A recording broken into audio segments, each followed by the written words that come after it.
माशाल्लाह सुभान अल्लाह जी। ये थे डॉक्टर अमानुल्लाह साहब। प्रोग्राम का बकायदा आगाज करते हैं। Today's our topic is hepar sulph. Hepar sulph एक बहुत बड़ी दुआ है। वो कहते हैं ना कि होम्योपैथी के अंदर 3 अद्वियात को पिलर का नाम दिया गया। सल्फर, कलकेरिया कार एंड लाइकोपोल। कलकेरिया को मदर एमडी भी कहा जाता है।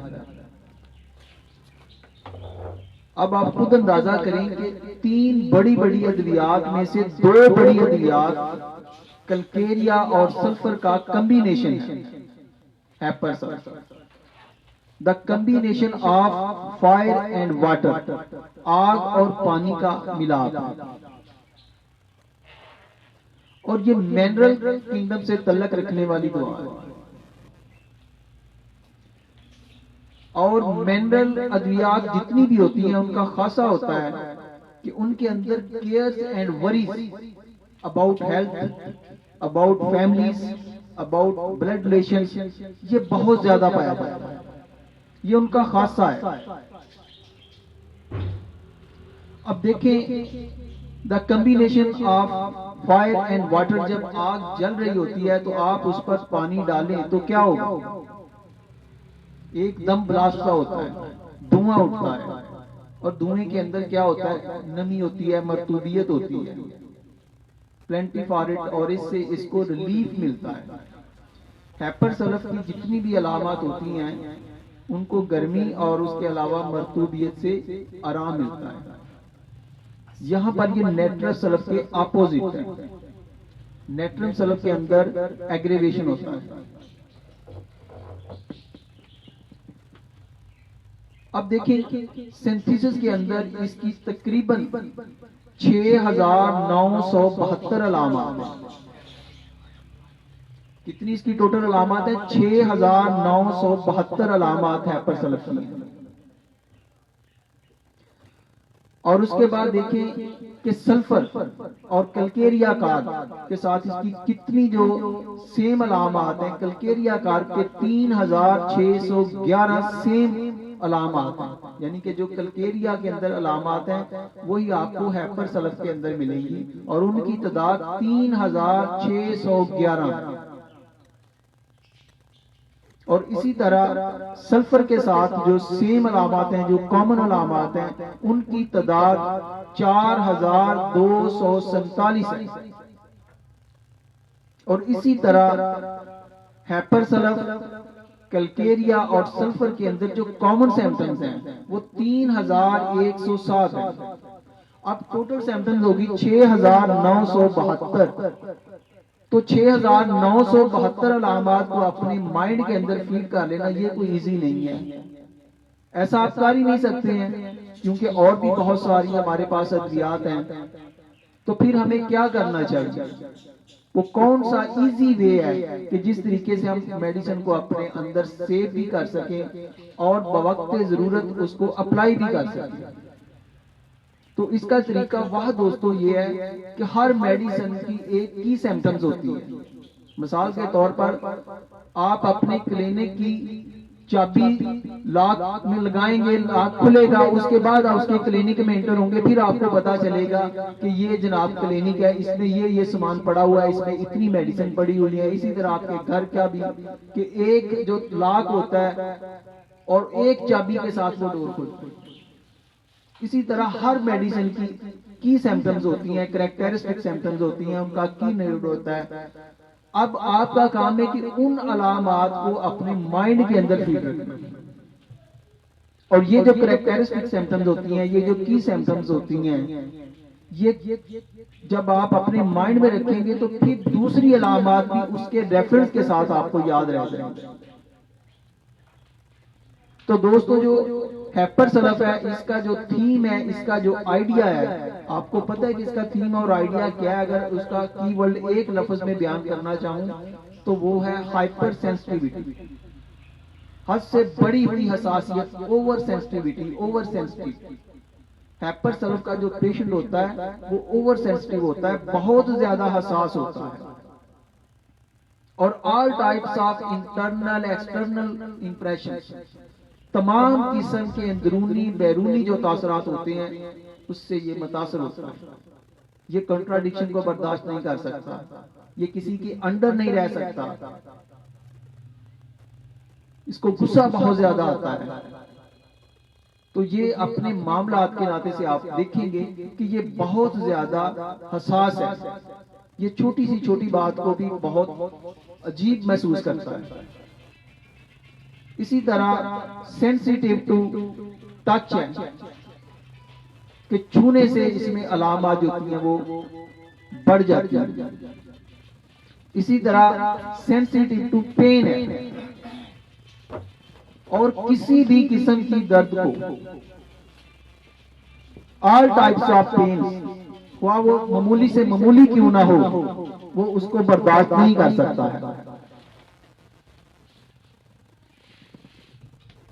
इसी तरह ये सेंसिटिव टू टच है, sensitive to cold air drop है, हवा के झोंके को बर्दाश्त नहीं कर सकता, सर्द हवा से इसकी तकलीफात बढ़ जाती हैं। तो ये जो मैंने आपके सामने चार इसकी अहम ओवर सेंसिटिवनेस के नाते से आपके सामने मैंने सिम्टम्स रखी हैं, इसको आपने अपने माइंड के अंदर फीड रखना है कि इसका जो पेशेंट होता है इसके अंदर बहुत ज्यादा हसासियत पाई जाती है। अब सेंसिटिव टू आप पेन में देख लें कि इसके जिस्म पर किसी भी किस्म की अगर अरप्शन हो गई है, एब्सिस हो गई है, तो उसकी भी पेन इसके लिए नाकाबिले बर्दाश्त होगी। कोई गले का प्रॉब्लम हो गया, तो हमारे पास और भी मेडिसिन है जो सेंसिटिव टू पेन है। लेकिन जब हम टोटलिटी की बात करते हैं, जब किसी की सिम्टम्स की बात करते हैं, तो उस रेफरेंस के साथ जब दीगर अलामात को हम लेते हैं तो फिर हम उस मेडिसिन तक पहुंचते हैं। तो इसी तरह ये सेंसिटिव होता है छूने के नाते से। अब सेंसिटिव टू टच में आप देखें कि आपके पास आर्निका भी है, बेलाडोना है, काली कार्ब है, चाइना है। अब चाइना का मरीज जो होता है वो भी बहुत ज्यादा सेंसिटिव होता है टू टच से। लेकिन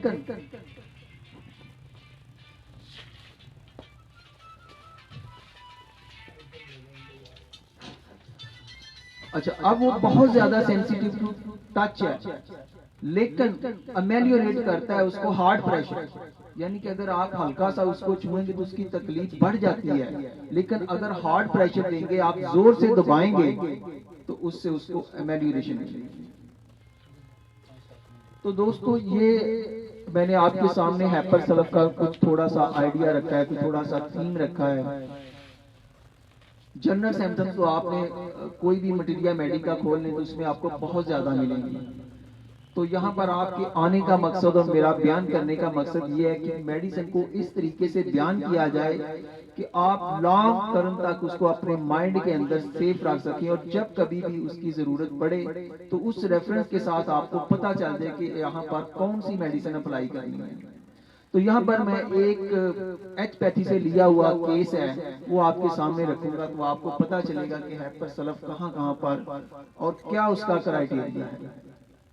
तो डॉक्टर साहब कहते हैं कि जनूबी अफ्रीका में एक पेशेंट की एक लड़की बचपन में उसके साथ रेप हो जाता है। This is the first time of our life, ये उसकी जिंदगी का पहला सदमा था, हादसा था जिसने उसको अंदर से तोड़ दिया, उसके अंदर मॉडिफिकेशन आ गई, डिस्ट्रक्शन आ गई। अब बदकिस्मती की बात यह थी कि उसके अंदर जो लोग इन्वॉल्व थे उसके अपने थे, उसका भाई था, उसका कजन था, और ये जो शर्मिंदगी और नदामत थी और ये जो कर्बनाक तकलीफ थी उसके लिए, उसका एहसास था, इस वजह से वो किसी भी काम पर तवज्जो नहीं दे पाती, वो कोई भी डिसीजन नहीं कर सकती थी, वो किसी एक जगह पर काम नहीं कर सकती थी, क्योंकि उसके अंदर बेजारगी पाई जाती थी। वो छोटी सी छोटी बात को भी बहुत ज्यादा महसूस करती थी, और हाइपर सल्फ के अंदर भी ऐसा ही पाया जाता है कि वो छोटी सी छोटी बात पर भी नाराज हो जाता है, गुस्से का इजहार करता है। उसके बाद उसके अंदर गुस्सा बहुत ज्यादा आ गया और गुस्से में वायलेंस था, ब्रस्ट आउट, फटने वाला, अनकंट्रोलेबल, नाकाबिले बर्दाश्त, जिसको वो बर्दाश्त नहीं कर सकती थी, and have a great suicidal tendency, और उसके अंदर बहुत बड़ा खुदकुशी की तरफ वो माइल थी, वो खुदकुशी करना चाहती थी। तो डॉक्टर साहब कहती हैं कि जब ये सिम्टम्स मेरे पास आई तो मैंने उसका ट्रीटमेंट शुरू कर दिया, लेकिन वो क्योर ना हो सका। एट लास्ट डॉक्टर साहब कहते हैं कि मैंने एक अच्छे माहिर ज़हनी होम्योपैथ के पास भेजा और 2 साल तक उस मरीजा ने वहां से ट्रीटमेंट करवाया, लेकिन 2 साल के ट्रीटमेंट के बावजूद भी उसको रिलीफ नहीं मिल सका। तो फिर उसने अपना ट्रीटमेंट छोड़ दिया। अब जो मेडिसिन वहां पर इस्तेमाल करवाई गई थी, ये बहुत ही इंपॉर्टेंट केस है और बहुत ही तवज्जो के साथ सुनने वाला केस है। अब डॉक्टर साहब कहते हैं कि जो मेडिसिन रिकमेंड की गई थी वो ऑरोमेट थी, वो सीपिया थी, वो नेट्रोम्योर थी, वो अग्नेशिया थी, वो स्टेफिसाइगेरिया थी। अब आप सोचेंगे कि इतनी बड़ी बड़ी अहम अद्वियात को सिलेक्ट किया गया है तो इसको प्रेस्क्राइब करने की कोई ना कोई बेस तो होगी ना। अब वो अलामत देते हैं कि जिन पर उस मेडिसिन को रिकमेंड किया गया कि she feels shame and guilt of the incest forced on her in childhood, के बचपन में जो उसके साथ ये बुरा वाकया या सान्या हो चुका था। इंसेस्ट का मतलब होता है कि वो खूनी रिश्ते जिनके दरमियान शादी नहीं हो सकती, मुबाशरत नहीं हो सकती, उसके साथ वो सान्या उन लोगों ने किया था। तो इस वजह से वो बहुत ज्यादा नदामत महसूस करती थी, बहुत ज्यादा शर्मिंदगी महसूस करती थी। She has a low esteem, उसके अंदर खुद इत्मीनादी की कमी आ चुकी थी, वो बहुत ज्यादा इरिटेट हो चुकी थी,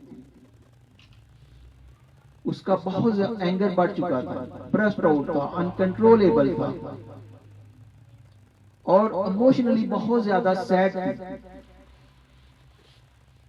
डिप्रेसिव थी, डिप्रेशन का शिकार हो चुकी थी, अनडिजेक्टेड। अच्छा, अब ये सारी जो कैफियत उसके अंदर आ गई, अब आप जरा अंदाजा लगाएं कि आपके पास कोई पेशेंट आ जाता है, तो जब आप उसकी केस टेकिंग कर रहे होते हैं तो आपको अगर पता चलता है तो मरीज का कोई लाहिकीन या मरीज से आपको ये बात पता चलती है कि इसने तो पहले भी जनाब मरने की कोशिश की थी। क्या किया था डॉक्टर साहब? इसने गोली खाई थी, बल्कि इसने गोली खाने की कोशिश की थी। कौन सी थी पता नहीं जी, नींद की थी या कौन सी थी, खाने की कोशिश की थी। माइंड बन जाता है फौरन, हम फौरन जैसे ही सुसाइडल टेंडेंसी हमारे सामने आती है तो हम आरएमएट वहीं पर दे देते हैं कि इसकी तो मेडिसिन ही आरएमएट है। ये सोचते नहीं है कि उसके साथ दूसरी जो अलामत हैं क्या वो भी टैली हो रही हैं या नहीं हो रही है। एक सुसाइड जैसे ही हमने सुना तो हमारे ज़हन फौरन आ गया कि इसको आरएमएट दे देंगे। हालांकि आरएमएट वो वाहद मेडिसिन है, मैं कहता हूँ कि आरएमएट के पेशेंट को आप रिलीफ नहीं दे सकते हैं जब वो इस लेवल पर पहुंच जाता है। क्यों? उसके अंदर ड्यूटीफुल होना इतनी अहम अलामत है उसका, इसका इतना अहम वो क्राइटेरिया है कि अगर उस बंदे ने अपने माइंड में सोच लिया ना कि मैंने ऐसा करना है तो वो अपनी ड्यूटी को बड़े ऐसे तरीके से सर अंजाम देगा।